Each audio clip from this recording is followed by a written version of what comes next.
네, 안녕하세요. 어긋난고집사입니다. 오늘은 8월 26일에 개정된 소방관 진입창 설치 기준에 대해서 이야기를 하려고 합니다. 19년 8월에 관련 규정이 최초 신설되었었고요. 5년 말인 올해 8월 26일에 개정이 되었습니다. 5년간 규정을 운영하면서 발생한 문제점들을 수정하는 취지가 아닌가 싶습니다. 같이 한번 살펴보도록 하겠습니다. 야, 이걸 왜 나만 모르고 있지?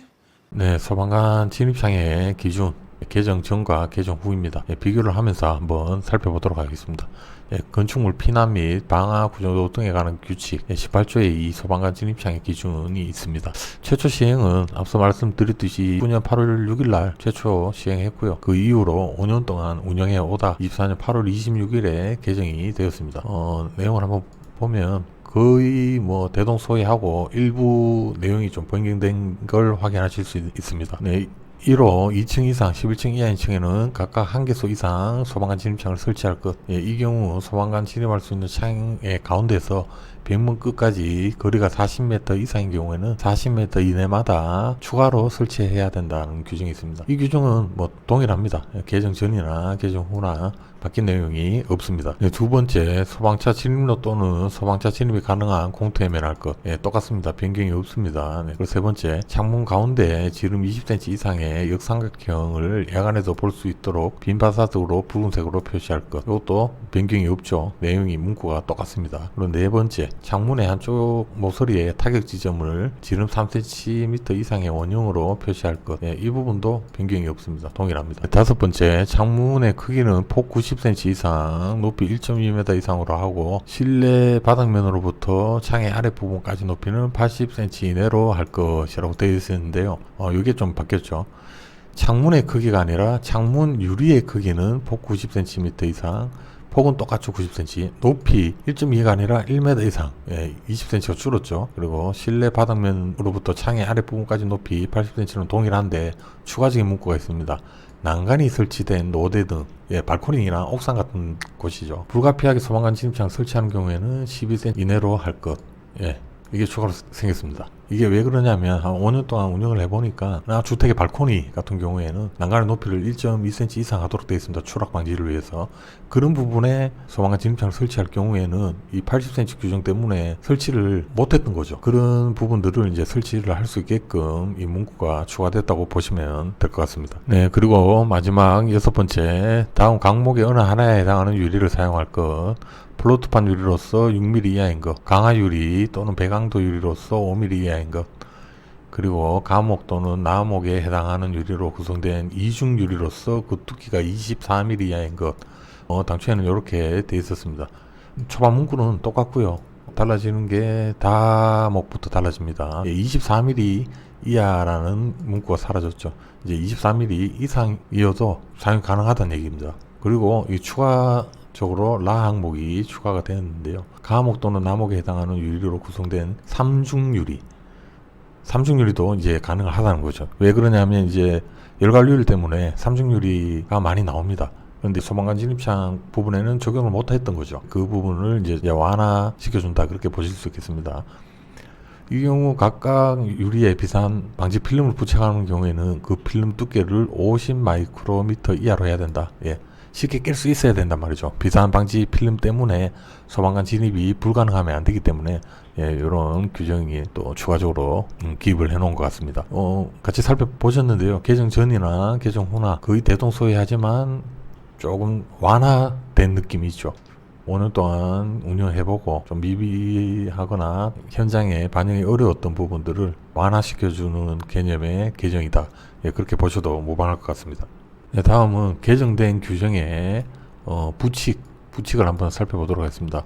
1조 2조는 생략했습니다. 제3조 소방관 진입창 기준에 대한 적용 내입니다. 18조 2, 5호의 개정 규정은 이 규칙 시행 이후 다음 각 호의 신청 또는 신고를 하는 경우부터 적용한다라고 되어 있고요. 18조 2, 5호가 창문 유리 등 이 소방관 진입창 사이즈에 대한 규정이죠. 이 규정은 언제부터 적용하느냐 나와 있고요. 건축 허가 또는 변경 허가 및 변경 신고를 포함하는 신청을 하는 경우에는 이 규정을 적용해야 되고, 또 건축위원회 심의를 신청하는 경우도 포함한다고 되어 있습니다. 그리고 두 번째, 건축 신고도 변경 허가 및 변경 신고를 포함한다. 이럴 경우에는 이 규정을 적용을 해야 된다, 그런 말이 되겠습니다. 그리고 다음 제가 이 부칙을 보다가 깜짝 놀랐던 부분인데요. 용도 변경의 허가의 신청, 용도 변경 신고 또는 건축물 대장 기재 내용 변경 신청을 포함한다라고 되어 있습니다. 용도 변경을 하거나 표시 변경을 할 때도 요 개정된 법을 적용하라는 그런 이야기입니다. 이 뭔 개소리야! 네, 이 부분 때문에 지금 뭐 이야기가 많은 것 같던데 이야기가 할 게 없고 제가 법을 볼 때는 명확한 것 같습니다. 왜냐하면 18조의 2 제5호의 소방관 진입장 사이즈에 대한 규정만, 나머지는 아니고요. 이 5호에 대한 규정만 용도 변경 또는 기재사항 변경 신청할 때 적용하도록 되어 있기 때문에 기존에 예전에 지어졌던 건물, 그러니까 소방관 진입창이 없는 건축물을 용도 변경할 때 소방관 진입창을 만들어야 되는 것이 아니고요. 소방관 진입창이 있는 건축물을 용도 변경할 때 이 규정을 땡겨와서 적용할 수 있다. 그러니까 완화의 규정인 거죠. 저는 그렇게 보고 있는데 뭐 어떤 분들은 이제 용도 변경이나 기재사항 변경할 때도 소방관 진입창을 설치해야 된다, 그렇게 알고 계시는 분들이 있는데 이 법을 보면 뭐하지 않나, 그렇게 생각을 해봅니다.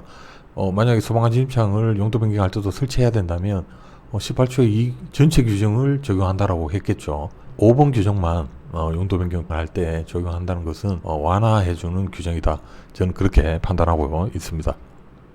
그건 네 생각이고. 네, 그리고 마지막으로 18조의 이 6호 다목 및 라목, 6호 다목 및 라목, 이중률이 쓸 수 있다는 것, 삼중률이 쓸 수 있다는 이 규정, 이 두 개 규정은 이 규칙 시행 전에 허가 또는 심의 신고를 신청한 경우에도 적용한다. 이것도 완화 규정입니다. 이 법이 개정되기 전에 신청했던 건물도 허가를 미리 받았지만 공사를 하면서 이 규정을 적용해서 공사를 해도 된다. 완화해주는 규정이죠.